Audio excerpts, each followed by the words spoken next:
Digital versus analog. I don't think that's the right question to ask. I think digital and analog can work together seamlessly to give you some really great results with your digital modeler. Up until a few days ago, I didn't actually have a valve or a tube amplifier, and so I went to Anderton's in the UK and ended up purchasing a Kraken MkII by Victory Amplification after trying a few different amplifiers in the store. And in this video, I'm going to share my first impressions of the amplifier once I received it. Then I'll walk you through step by step of how I'm going to set up my amplifier in the 4-cable method mode with the Quad Cortex to bring the best of both worlds. And then finally, I'll share some A/B tests between the real thing and the captures in the Quad Cortex to do some tone tests. If you like the video at any point, make sure to leave a thumbs up, it's really appreciated, and also subscribe if you're not subscribed already. But let's get straight to it. Here are my first impressions.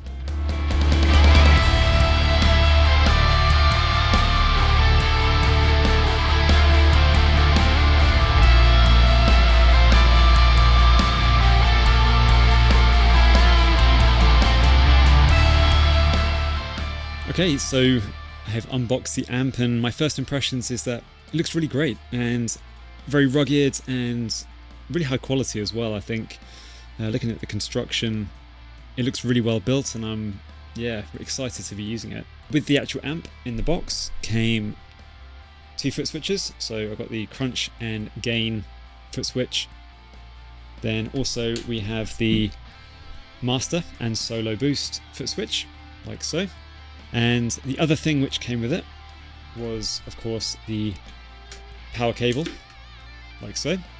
Only problem is that this is an EU power cable, and I live in the UK, so I can't actually turn on the amp. So I guess I will see you in a couple of days when I call them up and say I need a cable that actually works. 3 days later.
Okay, so my raw, unfiltered first impressions of the amplifier, plugging in for the first time and pretty much setting everything to noon just to hear what it sounds like in the default position, is that I really like the sounds coming out of this tiny little amplifier. It's definitely punching above its weight in terms of its size. The high gain mode towards the end did get a bit unruly when I engaged the plumes, but with the noise gate that I have, the Zool Plus, that controls that absolutely fine. But as soon as I disengaged it, obviously then that's going to be a bit of a nightmare if you don't have a gate. So I think definitely a gate is essential if you're running the gain past the 12 o'clock position or around that amount on the gain 2 channel.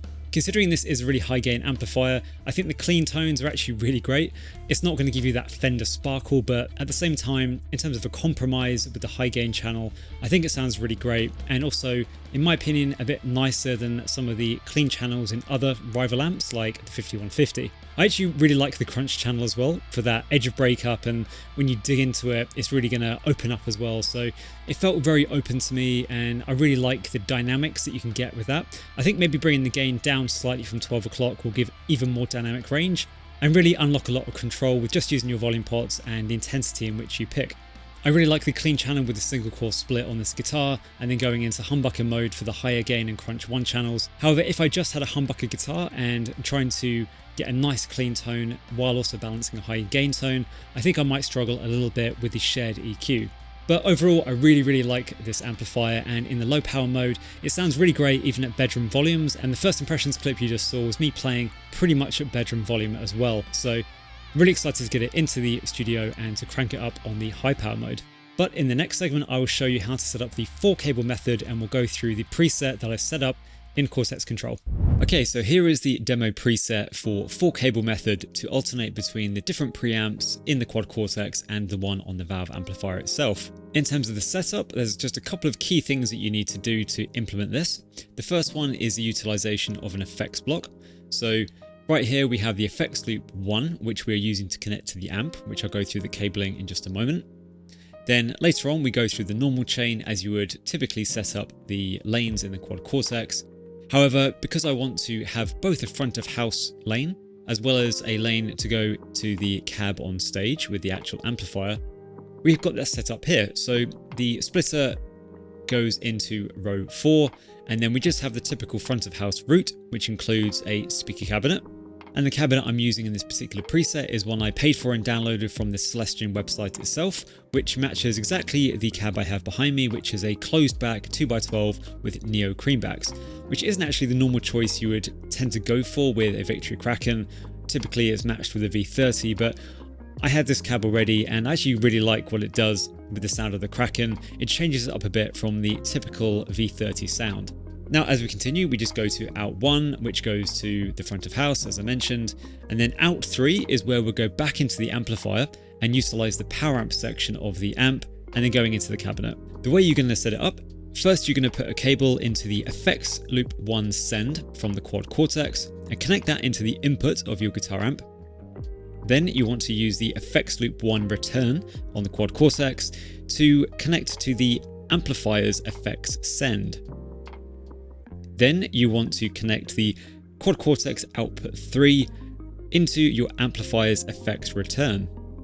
Now the power in doing that is utilizing this effects loop block, and if you disable this effects loop block, that's going to essentially bypass your preamp section in your amplifier and go straight into the power amp section.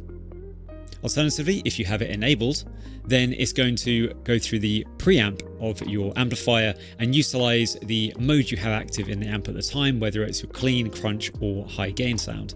We're going to use scenes to toggle between the 2 different settings depending on what we've got active. And the important thing is to make sure you don't accidentally stack your amplifier blocks in the Quad Cortex when the effects loop send is active. I don't think it would damage anything potentially, but it's going to sound pretty bad, so I wouldn't recommend it.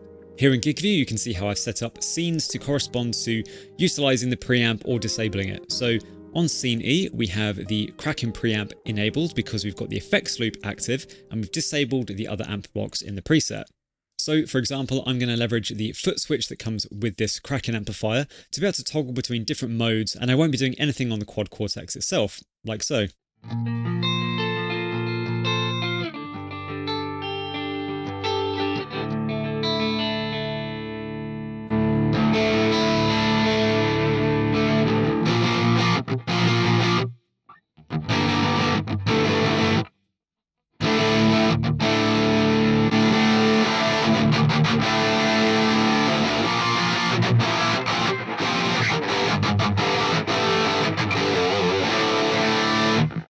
So we have the foot switches on the floor, which I would typically have next to the Quad Cortex when playing live. So we can toggle between that. And the great thing is, it doesn't matter what mode you have active. If you change the scene to bypass the effects loop, you can just go straight to that Quad Cortex tone, and while you're playing, you can just change modes on your amplifier's foot switch without it changing the active tone that you're playing at the time. So if you're coming up to a high gain part, you can just preemptively tap the high gain mode, and when you change the Quad Cortex scene back to, in this case, scene E, you go straight to the high gain mode you have active on the amplifier at the time. Then if we move to scene F, you can see that now the effects loop has been disabled, and now we're going to use whatever amp block we have active on the Quad Cortex preset. In this case being the crunch tone in the, I believe, channel 1 on the Victor Squid, which I matched to this amplifier, so we can kind of do some A/B tests in the next section. But here's what that sounds like.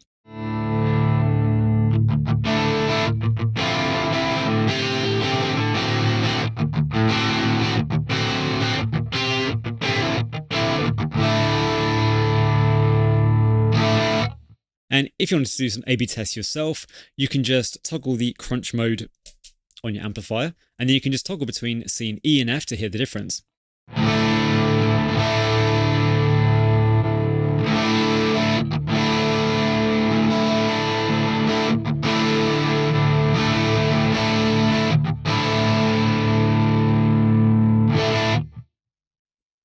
Okay, so moving to scene G, I've actually utilized a completely different amplifier for this scene, and I've used the Bogner Vishnu 20th Clean, as it's one of my favorite clean amps in the Quad Cortex. So I figured you might as well utilize that and bypass this particular preamp and use your favorite clean platform in the Quad Cortex that's available to you.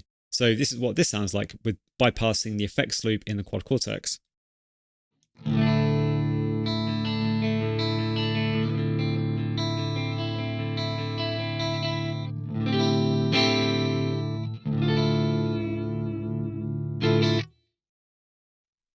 And then finally, we have the high gain, where if we go to that block there, you'll see when I engage scene H, now that goes to the channel 2 of the Victor Squid in the native Victory Kraken amplifier block in the Quad Cortex.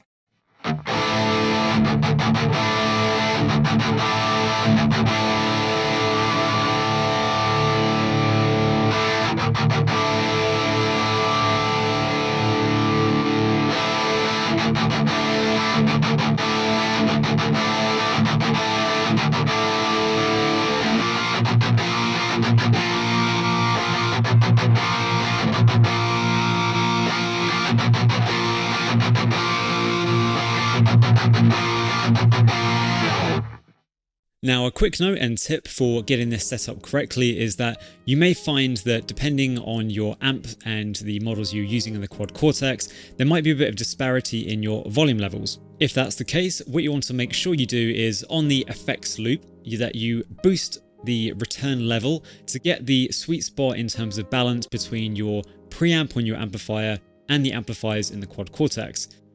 I would recommend starting around 6 decibels in terms of return level, and then tweak it from there to see what works for your particular setup. Okay, so that was the setup configuration side of things. Hopefully it was reasonably straightforward, and if you've been confused by the 4-cable method before, that you have a bit of clarity on that now. But let's wrap up this video with a few A/B tests for fun, just to compare the Kraken amp in the Quad Cortex natively compared to the real thing right behind me. So what I'll do is I'll do a like-for-like comparison with the settings pretty much all at noon on both the real amp and the Quad Cortex. Let me know your thoughts down below, what you prefer, if you hear a difference at all, and whether you'd find the 4-cable method useful yourself, or you think it's a complete waste of time. I'm curious to see what everyone's opinions are down below. But here are some A/B tests to wrap up the video, and thanks for watching. I'll see you soon.